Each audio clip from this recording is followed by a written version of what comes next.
So if you're looking for the best fishing drones, or if you're simply curious about how to actually fish with a drone, then this video is for you. Hi, I'm Paul from dronesgator.com, and in this video we're first gonna look at what accessories you might need for fishing with a drone, what the process itself looks like, and what are my top recommendations for the best fishing drones you can buy.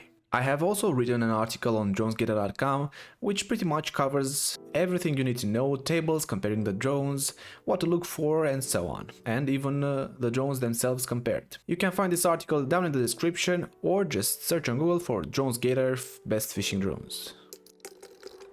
Now, what is drone fishing and how can it be done? Drone fishing can be used for two main purposes, either scouting the best fishing spots or simply dropping the bait.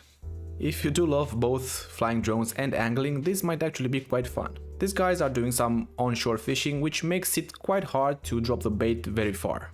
You can either use an improvised release mechanism, like a clip to mount the drone, and move the drone to the desired position, and then just lock the reel and move the drone a bit so that the fishing line pulls itself free and falls at the exact point. As you can see, a simple do-it-yourself clip is enough. You first have the bait hanging from the drone, and then if you lock the reel here and fly the drone a bit farther, as you can see here, the bait will finally drop, because of the tension, of course.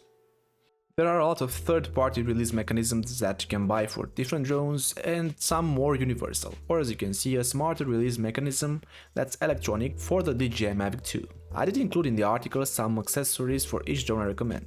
Now, in regard to what to look for in a fishing drone, I would say being waterproof is a pretty important thing. Not necessary, but if you plan to use it for a long term, then water, and especially salt water, might ruin your expensive drone. Camera quality is also quite important, and especially a drone needs to have a 3-axis gimbal. So as you can see here, you can move the camera up and down to see the fish in the water and simply have a good view of what's underneath you.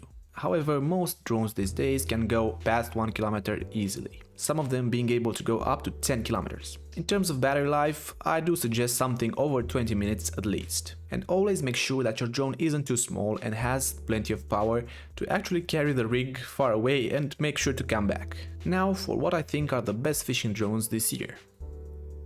The Splash Drone 3 Plus is pretty much made for fishing. It's a waterproof drone made by Swellpro, who only make waterproof drones. It's reliable, versatile, and does come with a few accessories. Now the Splash Drone 3 Plus is actually waterproof and can land and launch itself from the water. The camera is waterproof, the motors are waterproof, and even the controller is. It can float, it can flip itself in water, and it comes with a 25-minute battery life. The good thing about this drone is that it's resistant to salt water corrosion. The downside of it is that it's kind of made specifically for fishing and water use. The camera itself isn't that great. It isn't comparable to what you can see in DJI drones like, I don't know, the DJI Phantom or something.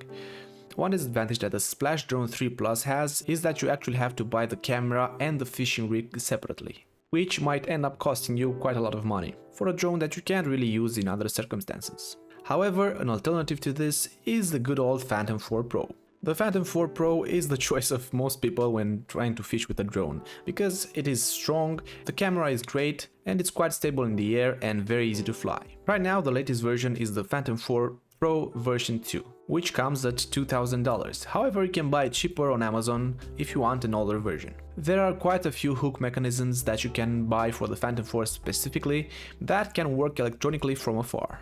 Now, all the drones that I presented so far are quite large. So, can you use a DJI Mavic that's smaller and more compact to fish with a drone?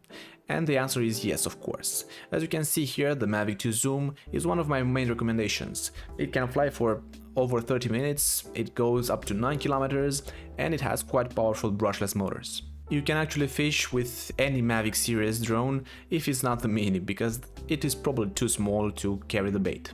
You can actually turn the camera down and see what you're dropping from the drone itself, and it makes very easy for it to return home because it has very precise GPS. So if you're fishing from the shore, it makes it quite easy to return back to the original point. I would specifically encourage you to buy the Mavic 2 Zoom, because with that zoom function you can actually see fish better in the water.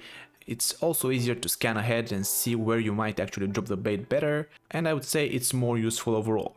The disadvantage of a Mavic drone is that it isn't waterproof, and if it drops in the water, you're pretty much done for it. Also, compared to a Phantom 4, you can't really catch it in hand easily. Now, if you're looking to spend as little as possible on your fishing drone and first experiment with things, then I do have a main recommendation for you.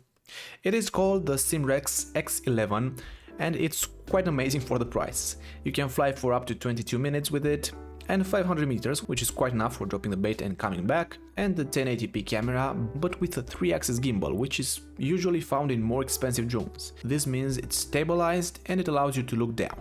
You can use your phone to see the live feed, and the drone itself flies quite stable and is powerful enough for fishing because it does have brushless motors, which are usually more powerful and durable than standard brushed ones. The good thing about this is that you won't be feeling sorry if you actually lose it. You can also catch it in hand if you're on a boat, for example, and it is smaller than a Phantom, so it is more portable. A disadvantage is that you won't find any fishing rigs specifically made for it on Amazon, for example. You can instead buy a tension release mechanism, which is a universal cheap solution that works by adjusting the release tension. As you can see, this right here is actually perfectly made for fishing, and it can be easily carried by any of the drones that I mentioned on this list. Now, one tip that I can give you is that landing or launching a drone on the boat is quite difficult to do.